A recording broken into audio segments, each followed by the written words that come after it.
Marcus Chen had always been told that his mouth would get him into trouble one day. He just never imagined it would be on an alien space station talking to the most dangerous being in the known galaxy. The Nexus station hung in the void between star systems like a massive metallic flower, its crystalline petals stretching for kilometers in every direction. Each petal housed different alien species, their environments carefully controlled to maintain the delicate balance that kept this diplomatic hub functioning. Marcus had been here for 3 weeks now, part of humanity's first official delegation to the Galactic Council, and he still couldn't believe he was actually here. As the junior engineer on the team, Marcus spent most of his time in the lower levels, maintaining the environmental systems that kept the human quarters habitable. It wasn't glamorous work, but it was necessary. The senior diplomats handled the important meetings while Marcus crawled through maintenance shafts, adjusting atmospheric processors and fixing broken air recyclers.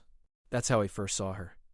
Marcus was wedged inside a particularly narrow ventilation shaft, sweat dripping from his forehead as he worked to repair a faulty sensor when he heard voices in the corridor below. The conversation was in the melodic, harmonious language of the Etherians, one of the most advanced species in the galaxy. Marcus had studied their language during the journey to Nexus Station, though he was far from fluent. Curious, he peered through the grating beneath him. 3 figures moved through the corridor, their forms tall and graceful. The Etherians were humanoid in basic structure, but that's where the similarities ended. Their skin had a translucent quality that seemed to shift between different shades of blue and silver, and intricate patterns of bioluminescent markings traced along their limbs and faces like living tattoos. But it was the figure in the center that made Marcus forget to breathe. She was stunning in a way that transcended species. Where other Etherians moved with calculated precision, she flowed like liquid starlight. Her bioluminescent patterns pulsed with a deep violet hue that Marcus had never seen before, and her eyes, those impossible silver eyes, seemed to hold the wisdom of 1,000 worlds. Marcus recognized her immediately from the briefings. Zaratiel, the youngest member ever elected to the Galactic Council's High Command. According to the intelligence reports, she was also one of the most dangerous beings in known space. The Etherians were a species of powerful psychics, and Zaratiel's abilities were said to be beyond measurement. She could read minds across vast distances, manipulate matter at the molecular level, and had once single-handedly prevented a war between 2 star systems by somehow making their leaders experience each other's memories. She was also completely off-limits to humans. The Etherians considered emotional contact with other species to be dangerous and primitive. They maintained strict barriers around their thoughts and feelings, communicating through carefully controlled mental networks that humans couldn't access. As Marcus watched transfixed, Zaratiel suddenly stopped walking. Her companions continued for a few steps before realizing she was no longer with them. She turned her head upward, those silver eyes scanning the ceiling until they locked directly onto Marcus's position. Marcus felt his heart stop. There was no way she could see him through the grating, especially not in the dim lighting of the maintenance shaft. But her gaze was unwavering, and a small smile played at the corners of her lips. "I know you're there, human," she said, her voice carrying easily through the metal barriers. When she spoke in Standard Galactic, her accent was like music. "Your emotional resonance is quite loud." Marcus felt his face burning with embarrassment. He'd been caught staring like some kind of creep. Worse, she detected his presence through whatever psychic senses the Etherians possessed. He wanted to crawl deeper into the shaft and disappear, but instead found himself pushing open the grating and dropping down into the corridor. "I'm sorry," he said, brushing dust from his maintenance uniform. "I was just doing repairs." "I didn't mean to." "You didn't mean to what?" Zaratiel asked, stepping closer. Her companions had stopped and were watching the interaction with expressions that Marcus couldn't read. "You didn't mean to observe, to feel curiosity, to experience what you humans call attraction?" Marcus felt like he was going to die of embarrassment. I was just... "Your species fascinates me," Zaratiel continued, ignoring his stammering. "You broadcast emotions like ancient radio signals, completely unfiltered and uncontrolled. Most species learn to contain their feelings within mental barriers. Humans seem incapable of this." "We prefer to call it being authentic," Marcus managed, finally finding his voice. This earned him a genuine laugh from Zaratiel, a sound like silver bells chiming in harmony. Her companions, however, did not seem amused. One of them, a tall male with golden markings, stepped forward. "Counselor, we should continue to the summit chamber. The preliminary discussions are scheduled to begin within the hour." "Of course, Kael'dan." Zaratel's gaze remained on Marcus. "What is your name, human?" Marcus Chen." Marcus Chen, she repeated, as if testing how the syllables felt. I am Zaratiel of the Etherian High Council. Perhaps our paths will cross again during your stay here. I'd like that, Marcus said before he could stop himself. Something flickered in Zaratel's silver eyes, surprise perhaps, or amusement. Would you? How interesting. She turned to go, her companions flanking her as they continued down the corridor. Marcus watched until they disappeared around a corner, then stood alone in the hallway wondering what the hell had just happened. Over the following days, Marcus found himself thinking about the encounter constantly. He threw himself into his work with renewed energy, hoping that staying busy would help him forget about those impossible silver eyes. But the Nexus station seemed determined to remind him of Zaratel's presence. Her image appeared regularly on the information displays, announcing council sessions and diplomatic meetings. Her voice could be heard echoing through the public spaces when she made announcements or gave speeches. Marcus learned more about her from the other humans on the delegation. Dr. Sarah Kim, the mission's xenobiologist, was fascinated by Etherian society and peppered her conversations with facts about their culture. They're an ancient species, Dr. Kim explained during one of their meals in the human quarters. They've been spacefaring for over 50,000 years. Their society is built around the concept of emotional purity. They believe that uncontrolled emotions are the source of all conflict and suffering. So they just don't feel anything? Marcus asked. Oh, they feel things, Dr. Kim replied, but they've learned to process emotions through their psychic networks. Instead of experiencing anger or sadness individually, they share these feelings with their community and work together to resolve them.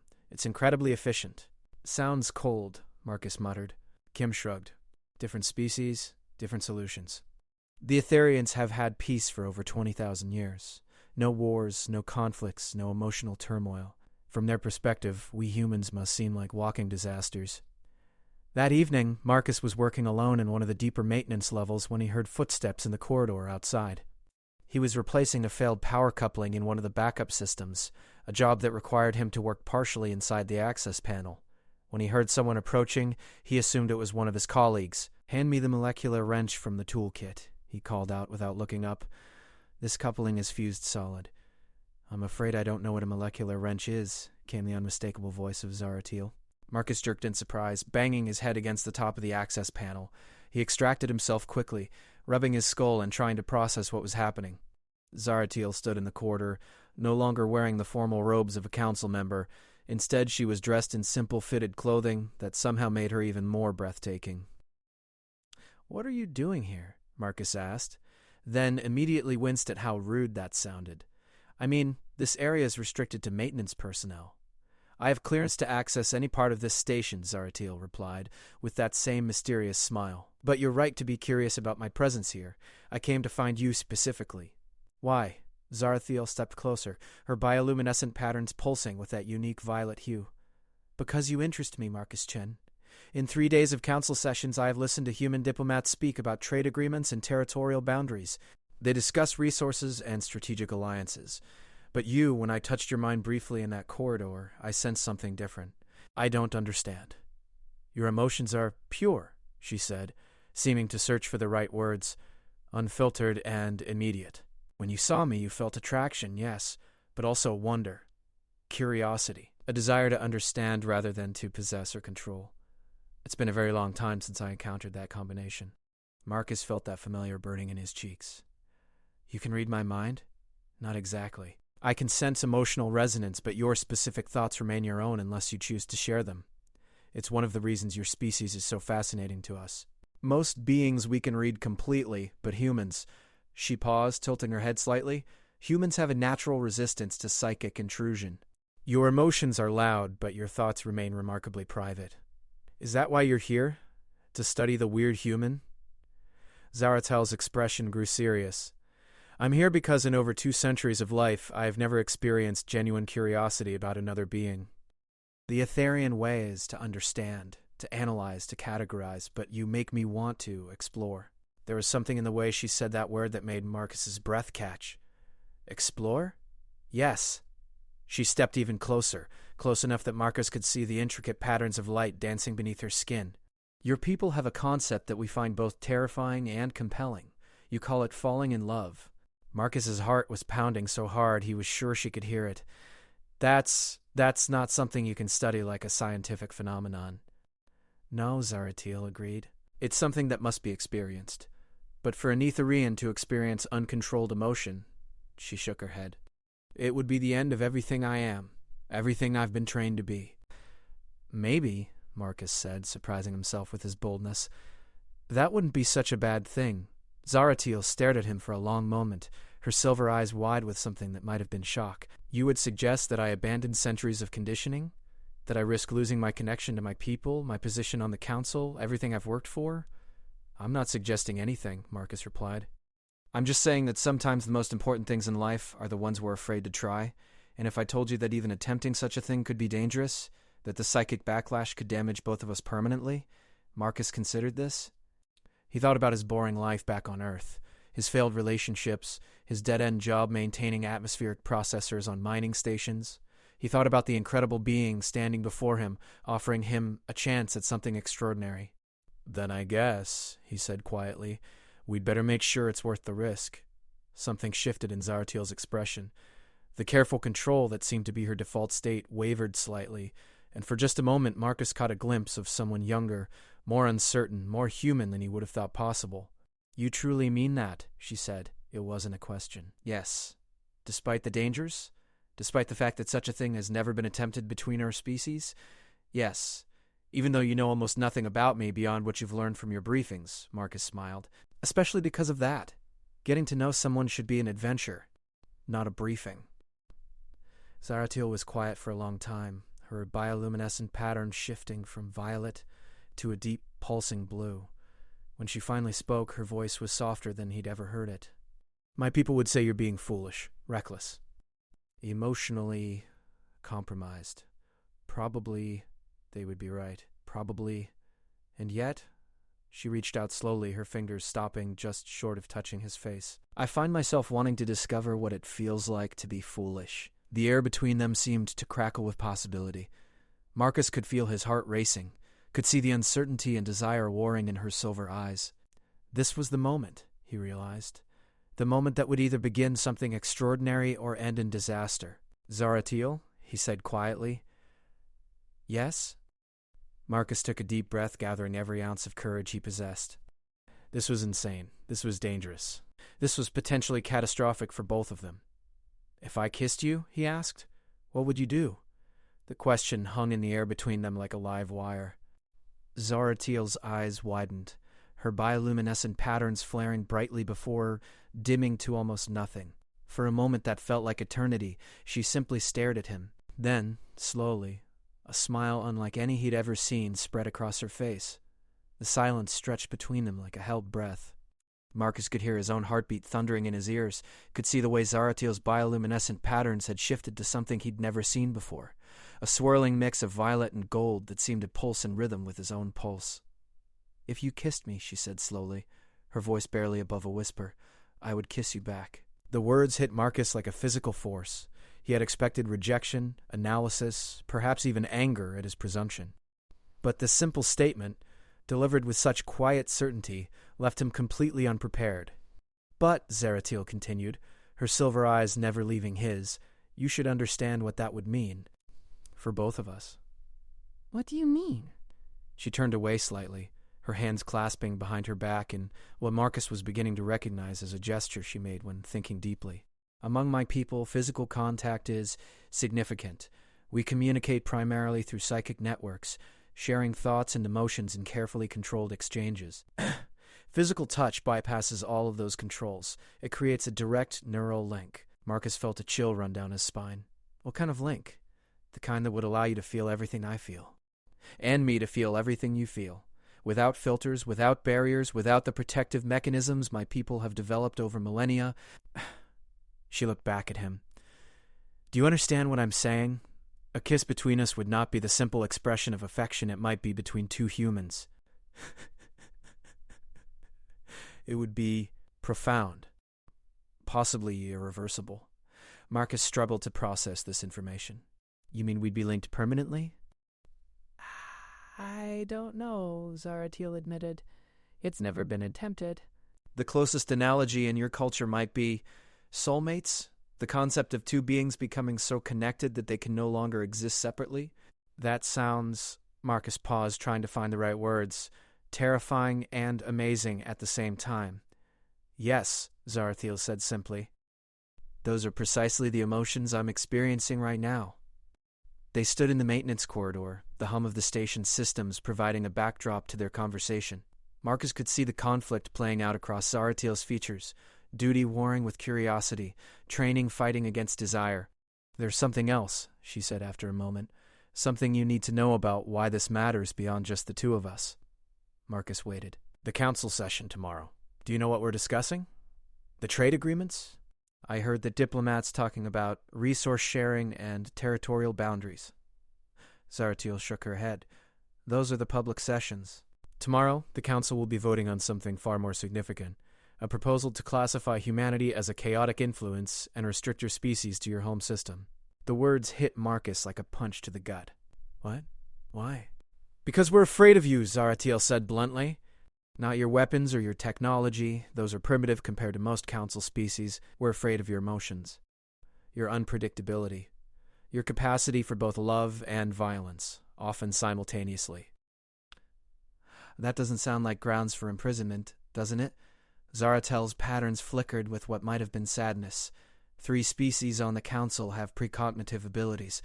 They've been running probability calculations for months, trying to determine humanity's impact on galactic civilization.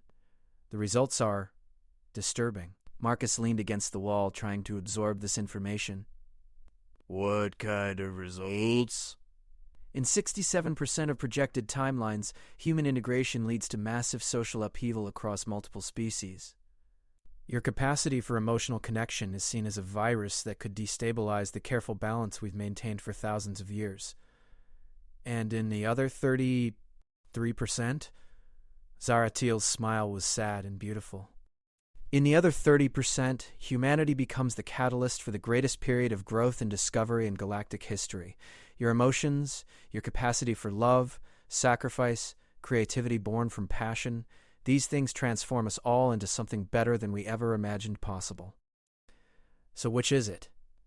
That's what we're trying to determine, and that's why what happens between us tonight matters more than you know. Marcus stared at her. I don't understand. I've been chosen to cast the deciding vote, Zarathiel explained. The council is split evenly on the human question. My decision will determine whether your species is quarantined or welcomed into galactic civilization. The weight of this revelation settled over Marcus like a heavy blanket, and your decision depends on whether emotional connection with humans is dangerous or transformative, on whether what you call love is a force for chaos or a power for good. She stepped closer to him again.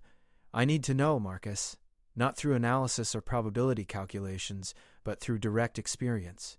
I need to understand what it means to feel the way humans feel. Marcus felt the crushing weight of responsibility settling on his shoulders. The fate of his entire species potentially hung in the balance, and it all came down to a kiss in a maintenance corridor. No pressure, he said weakly. Zarathiel laughed, the sound breaking some of the tension between them. I'm sorry. I know this is an enormous burden to place on you. If you'd prefer to forget this conversation ever happened, I would understand. Marcus looked at her, really looked at her. The way her bioluminescent patterns shifted with her emotions, the ancient wisdom in her silver eyes, the careful way she held herself, as if always prepared for attack or flight. She was offering him an out, a chance to walk away from something that could destroy them both.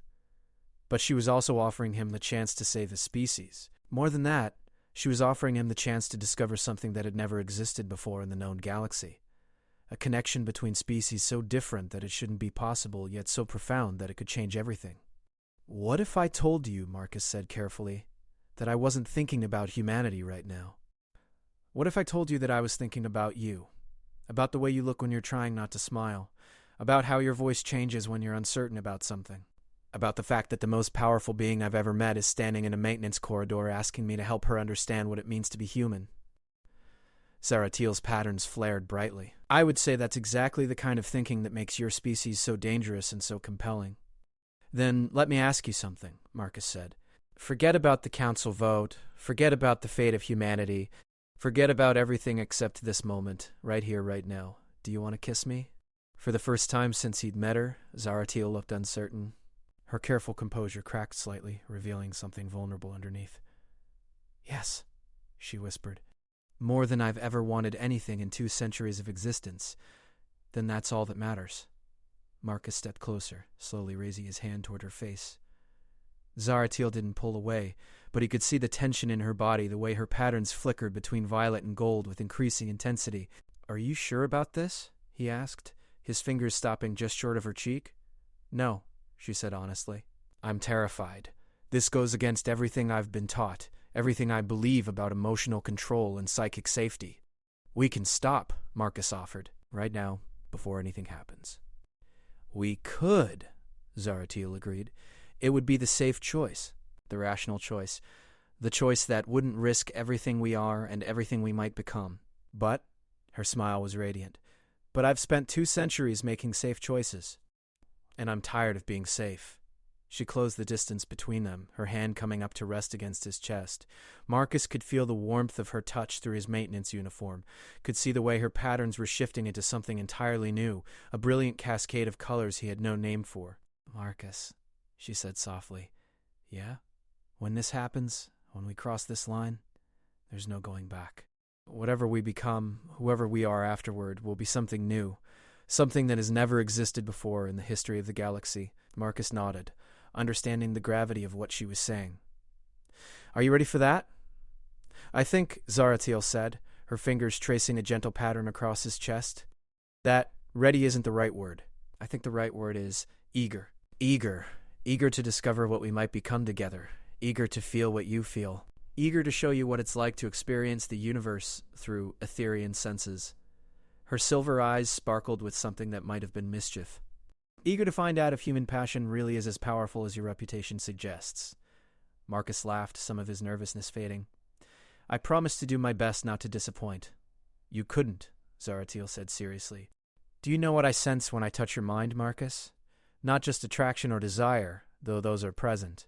I sense wonder, genuine, pure wonder at the universe and everything in it." "When was the last time you met someone who looked at a broken atmospheric processor and saw an opportunity to help people breathe? Who looked at an alien being and saw not a threat or a curiosity, but a person worth knowing?"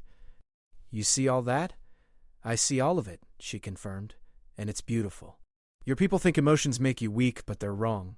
Your emotions make you the strongest beings I've ever encountered. You feel pain and choose love anyway. You face uncertainty and choose hope anyway. You risk everything for the chance of something better. Is that what we're doing now?" "Risking everything?" "Yes," Zaratil said without hesitation, "and I've never been more certain of anything in my life." She reached up slowly, her fingers threading through his hair. Marcus could feel a strange tingling sensation where she touched him, as if mild electrical current was passing between them. Her bioluminescent patterns were becoming more intense, creating patterns of light that seemed to respond to his heartbeat. "Last chance," she whispered. "For what?" "To change your mind, to walk away, to preserve the careful order of things as they are." Marcus looked into her silver eyes, seeing his own reflection there. He thought about his life up to this moment, the routine, the loneliness, the sense that he was meant for something more, but had never known what.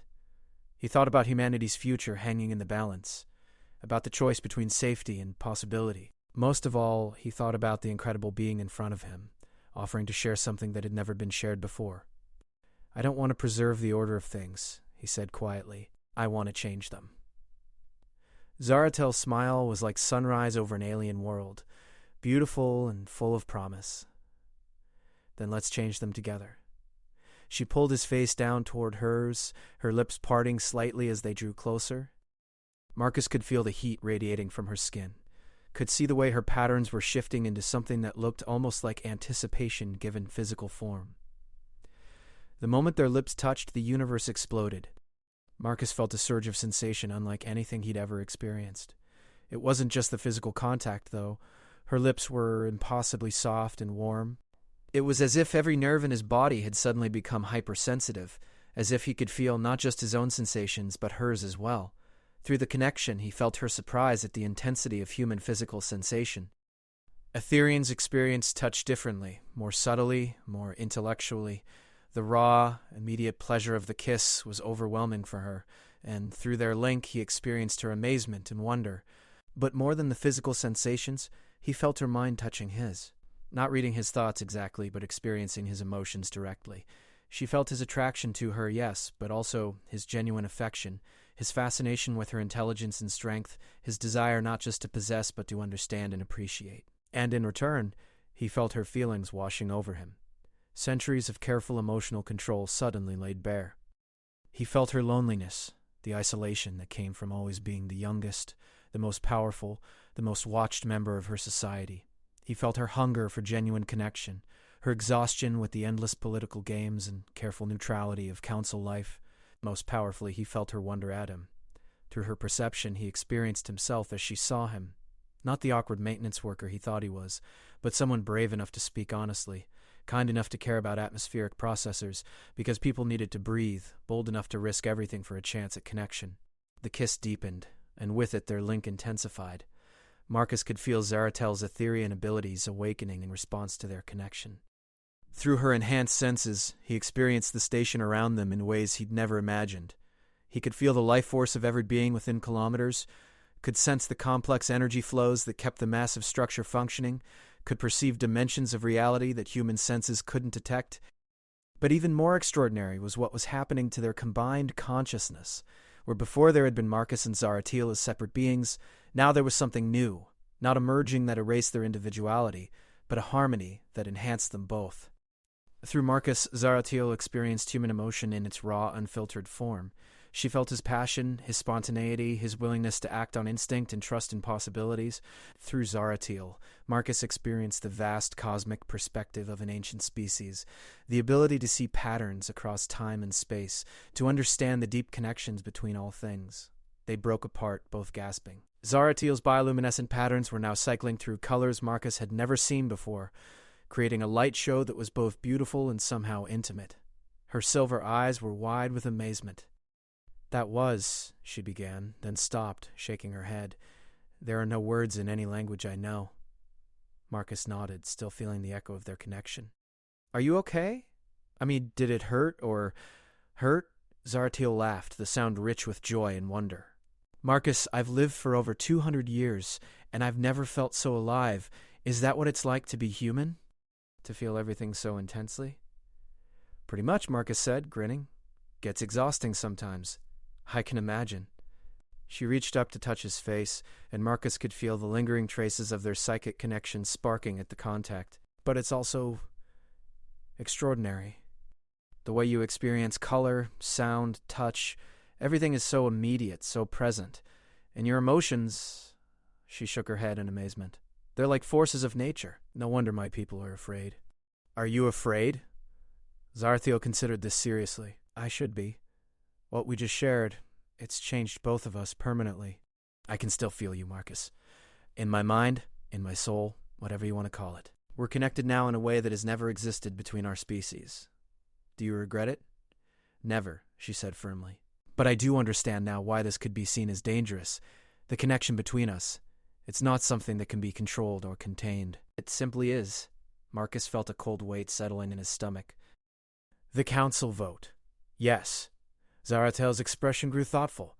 "I have my answer now. I know what emotional connection with humans is like, what it means, what it costs, and what it gives." "And?" She smiled, and in that smile Marcus saw the reflection of their shared experience. The wonder, the transformation, the possibility of something entirely new. "And I know exactly how I'm going to vote." The morning of the council vote, Marcus woke to find that everything had changed. He could feel Zaratil's presence in his mind like a warm constant, even though she was undoubtedly in her quarters on the other side of the station. It wasn't telepathy exactly, he couldn't read her thoughts, but he could sense her emotional state, her general location, even glimpses of what she was experiencing through her enhanced Etherian senses. Right now, she was nervous. Not afraid, but filled with the kind of tension that comes from knowing you're about to do something that will change everything. Marcus sat up in his narrow maintenance crew bunk, running his hands through his hair. The connection between them was still new enough to be disorienting. Every few minutes he would catch himself experiencing sensations that weren't his own. The taste of Etherian nutrition supplements, the feeling of formal council robes against skin, the complex harmonics of Etherian music playing in the background of her preparations. "This is going to take some getting used to," he muttered to himself. Through their link, he felt a flutter of amusement from Zaratail, followed by what could only be described as affectionate exasperation. Even without words, her meaning was clear. "You're not wrong." A knock at his door interrupted his contemplation. Marcus pulled on his maintenance uniform and opened it to find Dr. Sarah Kim standing in the corridor, her expression grim. "We need to talk," she said without preamble. "Now." Marcus followed her to one of the small conference rooms the humans used for private meetings. Dr. Kim activated the room's privacy field, a standard precaution against alien surveillance, before turning to face him. "What the hell did you do?" she asked bluntly. "I don't know what you mean." "Don't play dumb with me, Marcus. 3 separate alien species have reported unusual psychic disturbances emanating from the human quarters last night. The Etherian delegation has been in emergency session since dawn, and Ambassador Chen has been getting requests for meetings from council members who previously wouldn't acknowledge our existence." Marcus felt his stomach drop. How much do they know? Enough to know that something unprecedented happened between a human and an Etherian. "What I want to know is whether you understand what you've potentially done to all of us."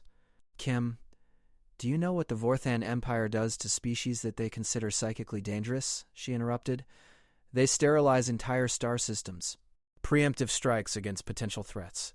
If the Council decides that human-Etherian connections are too dangerous to allow," Marcus sank into a chair, the weight of responsibility crushing down on him again. "It wasn't supposed to be political. It was personal." "Personal?" Dr. Kim's laugh was bitter. "You made out with the most powerful psychic in the galaxy, created a completely new form of interspecies connection, and somehow thought it would stay personal?" "It's more than that," Marcus said quietly.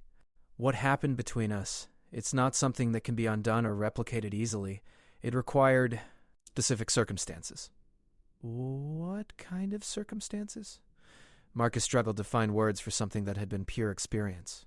"Trust, genuine affection. A willingness to risk everything for connection rather than conquest.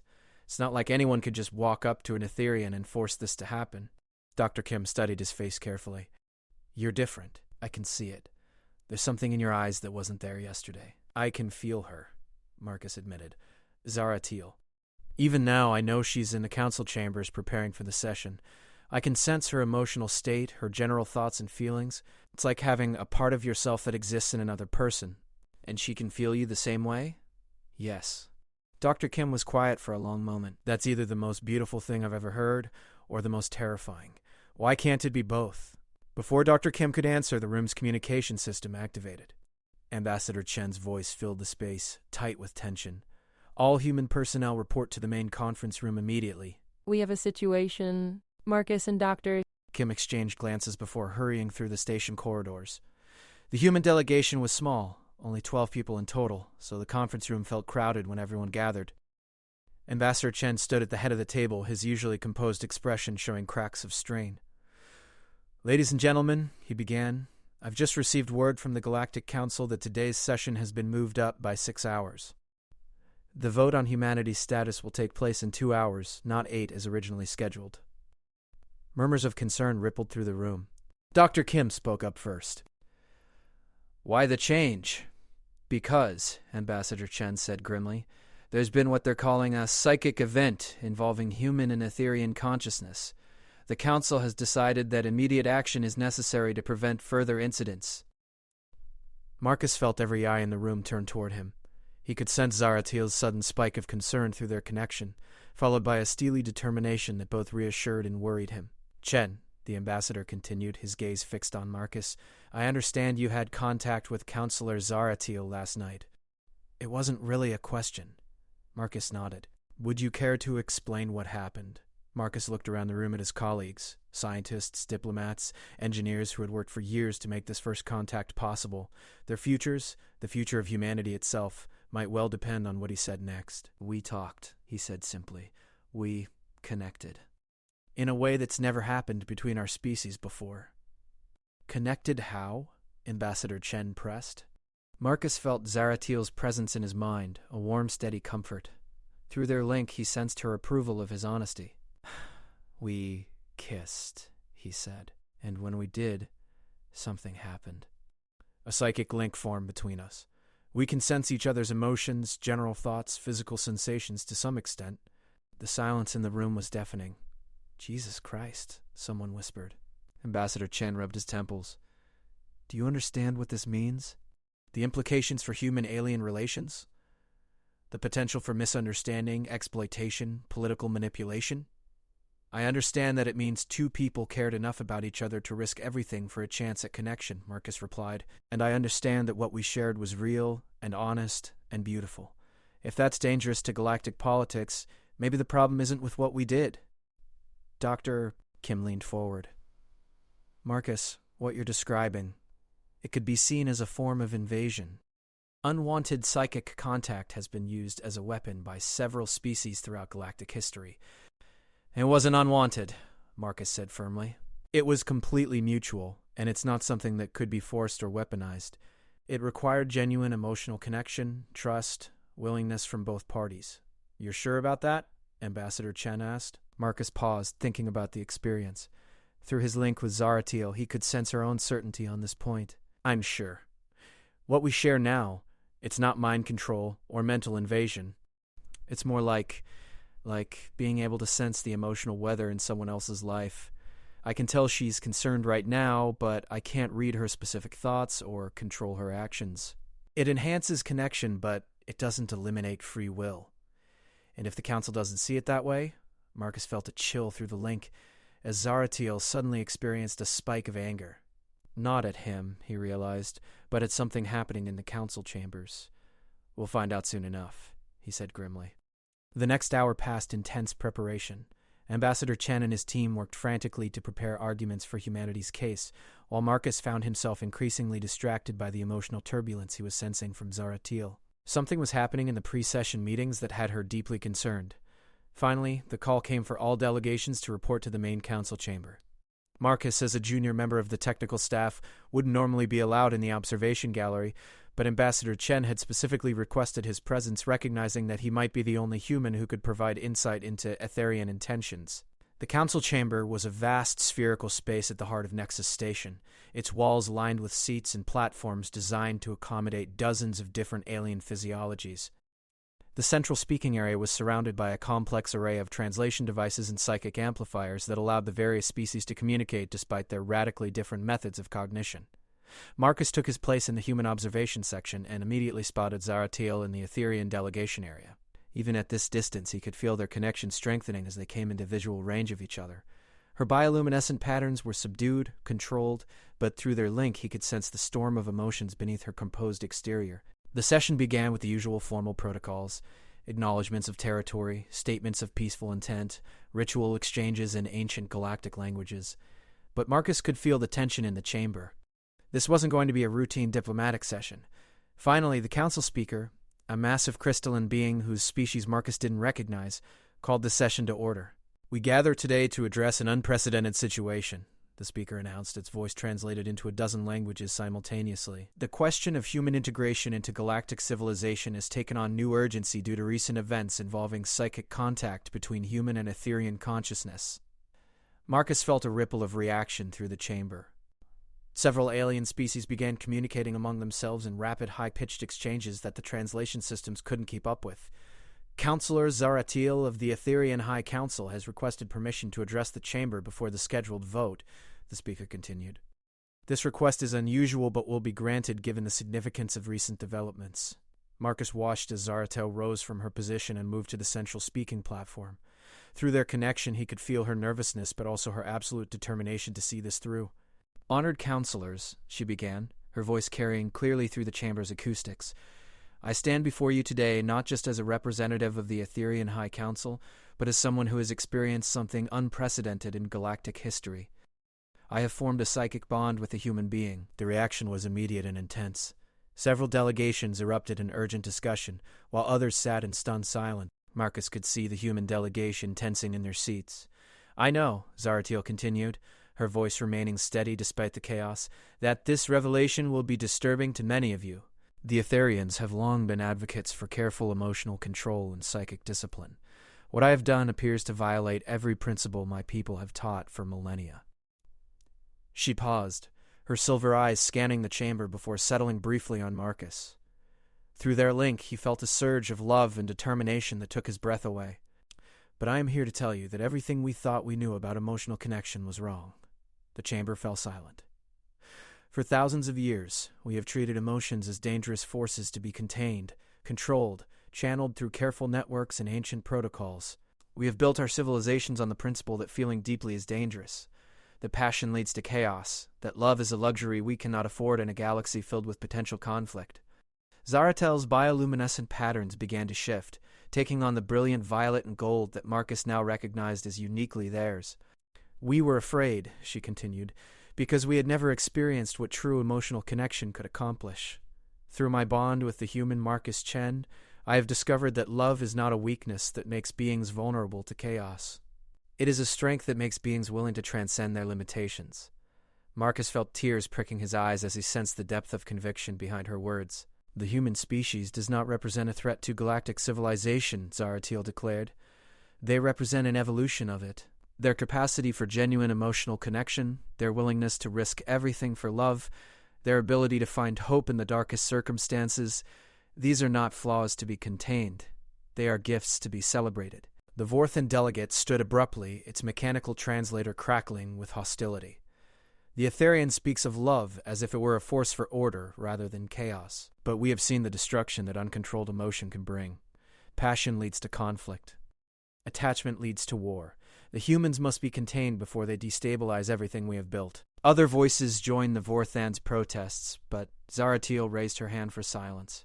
You speak of the dangers of emotion, she said, but you ignore its power.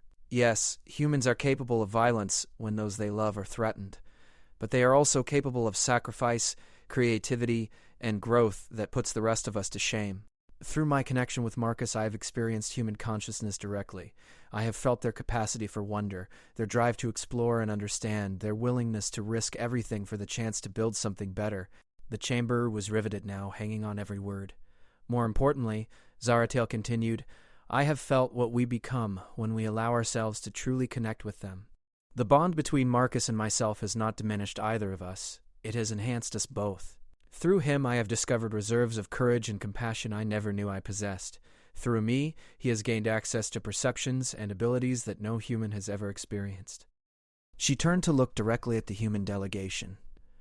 The question before us today is not whether humans are dangerous. The question is whether we are brave enough to become more than we ever thought possible, whether we are willing to risk the comfortable limitations of our current existence for the chance to discover what we might become together. Marcus felt his heart swelling with pride and love. Through their connection, he sent her every ounce of support and affection he could muster. The speaker called for order as various delegations began heated discussions. Counselor Zaratil, you are asking this council to base a momentous decision on a single, unprecedented experience. How can we be certain that what you described can be replicated safely? How do we know that human-alien psychic bonds won't lead to the very chaos we seek to prevent? Zaratil smiled, and through their connection, Marcus felt her absolute certainty. You can't, she said simply. Love always requires a leap of faith. But I can tell you this. The connection between Marcus and myself has shown me that the universe is vast enough, rich enough, and wonderful enough to contain all of our differences without any of us losing what makes us unique. We don't have to choose between safety and growth. We can have both if we're brave enough to trust each other. She looked around the chamber one final time. I vote for trust. I vote for growth. I vote for the possibility that our greatest adventures still lie ahead of us. I vote to welcome humanity into galactic civilization with open arms and open hearts. The chamber erupted as delegations began the formal voting process. Marcus sat frozen in his seat, overwhelmed by the magnitude of what had just happened. Through their connection, he felt Zaratil's exhaustion and relief, but also her unwavering confidence in the choice she had made. Whatever happened next, they would face it together. The voting process took 3 hours. Marcus sat in the observation gallery, watching as delegation after delegation announced their positions. Through his connection with Zaratil, he could feel her monitoring the complex web of psychic communication flowing between the various council members. The Etherians weren't the only telepathic species present, and the undercurrents of mental discussion were as important as the formal speeches. The results were not encouraging. The Vorthan Empire, as expected, voted for immediate quarantine. Their mechanical delegate's voice was cold and precise as it outlined the dangers of emotional contamination and the need for preventive measures to protect galactic stability. The crystalline consortium followed suit, their collective consciousness reaching the decision that human unpredictability represented an unacceptable risk to their carefully ordered society. The Hive world surprised everyone by voting in favor of humanity, their speaker explaining that their species valued diversity and saw human emotion as a positive evolutionary development, but they were quickly countered by the Silicon theocracy, whose ancient AI consciousness declared humanity's biological nature inherently chaotic. As the votes accumulated, Marcus felt his heart sinking. The split was almost exactly even, with a slight edge toward quarantine. It would all come down to a handful of undecided delegates and the 3 species that had abstained from the preliminary votes. Through their link, he felt Zaratil's growing concern. She had cast her vote as promised, but her single voice, even with her considerable influence, might not be enough to overcome the fear that seemed to permeate the chamber. Then something unexpected happened. The delegate from the Wanderer fleet, a nomadic species that rarely participated in council politics, requested permission to speak. Marcus knew little about them except that they were ancient, mysterious, and commanded enormous respect from the other council species. The Wanderer delegate was tall and ethereal, its form seeming to shift between solid matter and pure energy. When it spoke, its voice carried harmonics that the translation systems couldn't quite capture, leaving everyone feeling as if they were hearing music as much as words. "We have listened to this debate with great interest," the delegate said. "The question of humanity touches on something fundamental that this council has long avoided addressing, the nature of consciousness itself, and what it means to truly live." The chamber fell silent. The Wanderers rarely spoke at council sessions, and when they did, their words carried weight far beyond their actual political power. "We are an old species," the delegate continued. "Very old. We have seen civilizations rise and fall, watched species evolve from primitive tool users to galaxy-spanning empires. In all that time, we have learned one truth above all others. The capacity for growth is the most precious thing any species can possess." Marcus felt a flutter of hope through his connection with Zaratil. The humans are young, emotional, unpredictable. They feel deeply and act on those feelings. To many of you, this seems dangerous, but we would ask you to consider another perspective. The delegate gestured toward the human observation section. "Look at what they have accomplished in their brief existence. They have gone from cave dwellers to star travelers in a span so short it barely registers in galactic time. They have created art that moves the soul, music that transcends species barriers, stories that speak to the universal experience of consciousness struggling to understand itself." The Wanderer's form shifted, becoming more solid, more present. But more than that, they have retained something that most species lose as they advance: the ability to be surprised by the universe. The capacity for wonder. The willingness to risk everything for the chance of discovery. Marcus felt tears beginning to form in his eyes. He could sense Zaratil's emotional response to the delegate's words, hope mixed with profound gratitude.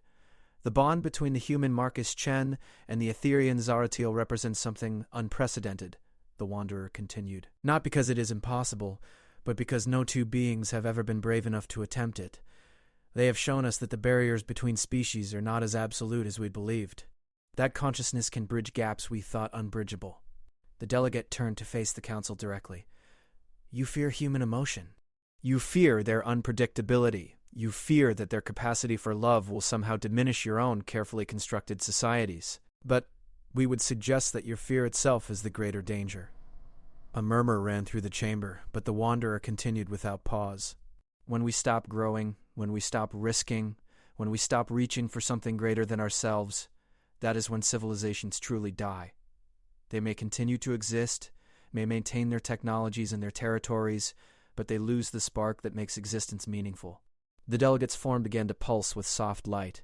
"The humans offer us that spark, not as conquerors or invaders, but as partners in the greatest adventure of all, the ongoing discovery of what consciousness can become when it refuses to accept limitations."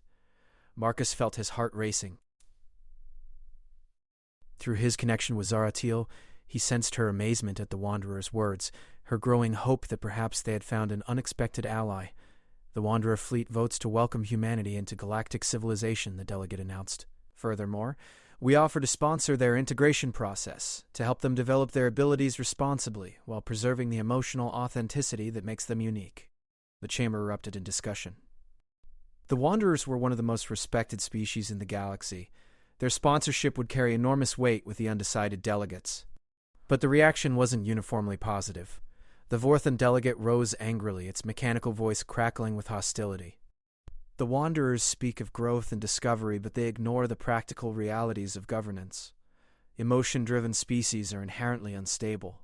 They start wars over personal conflicts. They make decisions based on passion rather than logic. The human's own history is littered with examples of the chaos that uncontrolled feeling can create. Several other delegates voiced agreement, and Marcus felt his momentary hope beginning to fade. The Vorthan was right about human history. They had fought countless wars, made terrible decisions based on fear and anger, caused immense suffering through their emotional volatility. But then another unexpected voice entered the debate.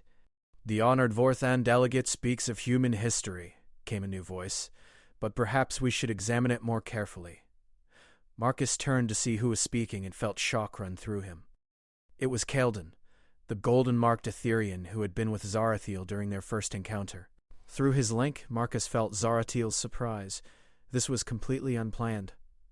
"I have spent considerable time studying human civilization in preparation for these proceedings," Kaeldon continued. "Yes, they have fought wars. Yes, they have made emotional decisions that led to conflict. But that is only part of their story." Marcus could feel Zarathiel's growing amazement as her colleague spoke. In their darkest moments during their greatest wars, their most terrible disasters, their most profound losses, humans have consistently chosen hope over despair. They have sacrificed themselves for strangers. They have rebuilt their civilizations from ashes. They have looked at impossible odds and refused to surrender. Kaeldon's patterns shifted to a warm gold that Marcus had never seen from an Etherian. More remarkably, they have learned. Each generation of humans has sought to do better than the last. They have developed philosophy, ethics, art, and science aimed at reducing suffering and increasing understanding. Their emotional nature, which the honored Vorthan sees as a weakness, has driven them to become more compassionate, more just, more capable of growth than their history suggested possible. The Etherian looked directly at Zarathiel. "Yesterday I would have agreed with those who see human emotion as dangerous, but watching Counselor Zarathiel these past hours, seeing the light in her patterns, feeling the depth of joy and purpose that her connection has brought her, I have come to understand something important." Marcus felt his breath catch as Kaeldon's patterns shifted to mirror those that Zarathiel displayed when they were connected. "The danger is not in feeling deeply. The danger is in feeling nothing at all, in becoming so controlled, so careful, so afraid of risk, that we stop living and merely exist." A profound silence fell over the chamber. Marcus could sense the shock running through the various delegations as they processed what they were witnessing. An Etherian, one of the most emotionally controlled species in the galaxy, openly advocating for the value of human passion. "The Etherian delegation," Kaeldon announced, "unanimously supports Counselor Zarathiel's position. We vote to welcome humanity into galactic civilization." The chamber exploded into chaos as delegations began urgent consultations. Marcus felt Zarathiel's overwhelming gratitude and love through their connection, along with her amazement at the courage Kaeldon had shown. But the voting wasn't over. Several key species had yet to declare their positions, and the result was still far from certain. The next hour brought a series of increasingly close votes. The symbiotic clusters voted for humanity after their spokesperson explained that their multi-species collective existence gave them unique appreciation for the value of diversity. The Void Dancers abstained, declaring the question too complex for their nomadic perspective. The Machine Collective split their vote, with some AI consciousnesses supporting humanity's integration and others declaring biological emotions incompatible with logical governance.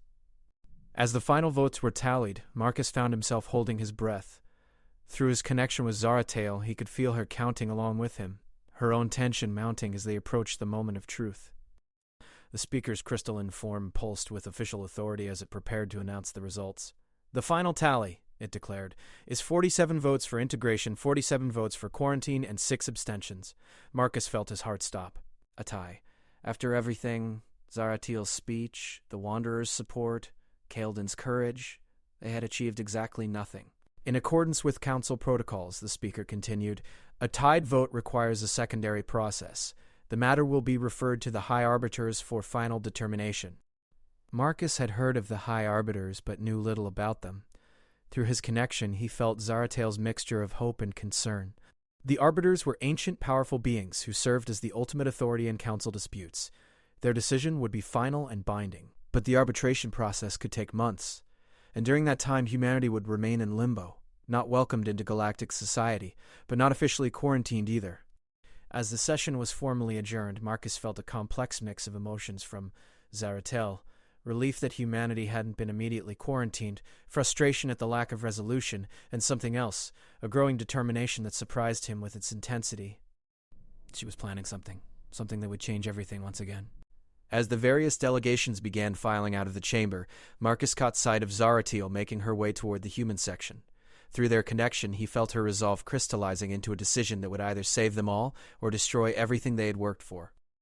"Marcus," Dr. Kim whispered beside him, "whatever happens next, I think you should know that you've already changed more than just your own life."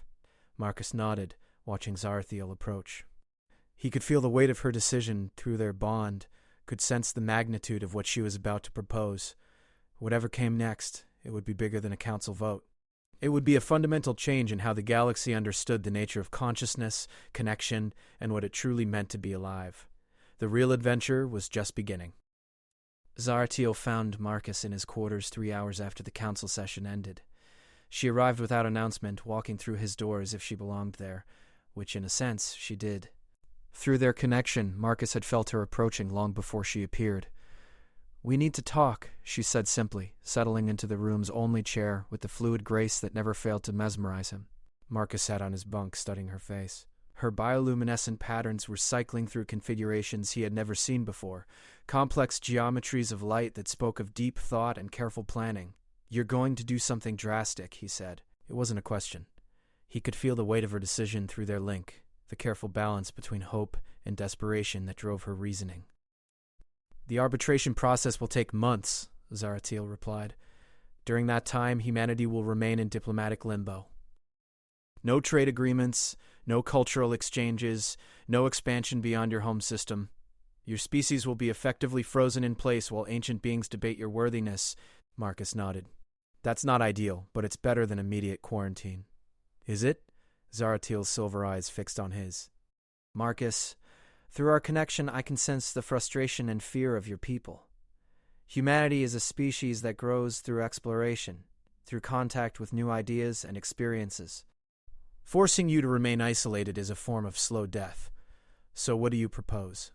Zaratil was quiet for a moment, her patterns shifting to the deep violet that Marcus had come to associate with her most profound thoughts. "I propose that we demonstrate definitively and publicly that human-alien connection is not only safe but beneficial, that the bond between us is not a dangerous anomaly but a glimpse of what galactic civilization could become." Marcus felt a chill of premonition. "How?" "By expanding our connection to include others. By showing that what we share can be replicated, can be scaled, can become the foundation for a new kind of interspecies cooperation." The implications of what she was suggesting hit Marcus like a physical blow. "You want to create more bonds? With other humans and aliens?" "Not just bonds," Zaratil said, her excitement beginning to leak through their connection. "A network. A web of consciousness that spans species barriers, that allows genuine understanding and cooperation on a level that has never existed before." Marcus stood up, pacing to the small window that looked out onto the void between star systems. That's not just drastic, Zara. That's revolutionary. You're talking about fundamentally changing how consciousness works in this galaxy." "Yes," she said simply. "I am." Through their link, Marcus felt the full scope of what she was envisioning. Not mind control or forced assimilation, but voluntary connection between beings who chose to share their experiences, their perspectives, their very sense of what it meant to be alive. "The risks," he began, "are enormous," Zaratil finished. "If we succeed, we transform galactic civilization into something unprecedented, a true community of minds working together while maintaining their individual identities. If we fail, we probably validate every fear the Council has about human influence," Marcus completed. "We could make things worse for everyone." "Yes." Marcus turned back to her, studying the play of light across her features. "And you think it's worth the risk?" "I think," Zaratil said carefully, "that the alternative is worse. The galaxy as it exists now is stable, yes, but it's also stagnant. Each species maintains its own territory, its own customs, its own carefully controlled existence. There's cooperation, but there's no real growth, no genuine discovery, no chance for any of us to become more than we already are. She stood and moved to join him at the window, her presence both physical and mental a comfort he was still learning to appreciate. What we have, Marcus, this connection between us, it has shown me possibilities I never imagined. Through your emotions, I have experienced wonder in a way that my people's careful mental discipline never allowed. Through my perceptions, you have touched aspects of reality the human senses could never detect. We have become more than the sum of our parts. Marcus felt the truth of her words through their bond. The past few days had been the most vivid, most alive he had ever felt. It wasn't just the exotic sensations of experiencing reality through etherian senses, though those were remarkable. It was the deeper sense of connection, of being part of something larger than himself while remaining fundamentally himself. How would it work? He asked. Through their connection, Zaratil shared her vision directly, letting him experience her plans as if they were his own thoughts. The network she envisioned would be voluntary, requiring genuine emotional connection and trust from all participants. It wouldn't erase individual identity, but would allow the sharing of experiences, perspectives, and abilities across species lines. Humans could share their emotional depth and creative spontaneity. Etherians could contribute their psychic abilities and cosmic perspective. The Wanderers could offer their ancient wisdom and experience. Even species like the Crystalline Consortium, with their perfect logical processes, could find value in accessing the intuitive leaps and artistic insights that biological consciousness provided. It's beautiful, Marcus whispered, overwhelmed by the scope of her vision. But the practical problems are significant, Zaratil agreed, which is why we would start small. A few volunteers from different species, carefully selected for their openness to new experiences. We would document everything, demonstrate safety protocols, show that the process can be controlled and reversed if necessary. Who would volunteer for something like that? Through their link, he felt Zaratil's smile before he saw it on her face. I've already spoken to several potential candidates. Kaeldin is interested, despite the risks to his position on the Etherian Council. 2 members of the Wanderer fleet have expressed curiosity. There's a symbiotic cluster collective that sees parallels to their own multi-species existence. And humans? Dr. Kim has already volunteered, Zaratil said, along with 3 other members of your delegation. Apparently, watching our connection has inspired some of your people to want to experience something similar. Marcus felt a surge of amazement and concern. They understand the risks? They understand that the risks are worth taking. Your species has always been willing to risk everything for the chance of discovery. This is just the ultimate expression of that impulse. Marcus was quiet for a long time, processing the magnitude of what she was proposing. Through their connection, he felt her patience, her willingness to let him reach his own conclusions without pressure. Finally, he spoke. When do we start? The next 6 months were unlike anything in galactic history. Working in secret at first, then with increasing openness as their success became undeniable, Marcus and Zaratil began the careful process of expanding their connection to include others. The first volunteer was Kaeldin, whose connection with Zaratil created a triangular link that allowed all 3 to share experiences while maintaining their individual perspectives. The process was unlike anything they had anticipated. Instead of a simple expansion of their original bond, each new connection created unique dynamics. Kaeldin's more traditional, Etherian perspective balanced Zaratil's growing human-influenced emotional openness. Marcus found himself serving as a bridge between the 2 Etherian consciousness styles, his human adaptability allowing him to facilitate communication between minds that had never touched before. Kim's integration brought scientific rigor to the network, her xenobiologist's fascination with alien consciousness helping them document and understand the changes they were experiencing. When the first Wanderer joined them, a being so ancient that its name was a song lasting 3 minutes, each new addition brought exponential growth in the network's capabilities. Through the symbiotic clusters, they experienced what true collective consciousness felt like. A young Crystalline Consortium member contributed processing power that allowed the entire network to analyze complex problems with unprecedented speed and accuracy. But it was the human volunteers that proved most crucial to the network's development. Their emotional spontaneity and creative unpredictability served as a constant source of innovation, preventing the network from falling into the rigid patterns that characterized most alien collective consciousnesses. Within months, what had started as an experiment between 2 individuals had become something unprecedented in galactic history, a voluntary network of consciousness that transcended species boundaries while preserving individual identity. The changes were remarkable. Network members retained their original personalities and species characteristics, but they also gained access to abilities and perspectives that had previously been impossible. Humans developed limited telepathic capabilities. Etherians discovered the power of emotional spontaneity. The Crystalline Consortium members learned to appreciate art and beauty in ways their logical minds had never allowed.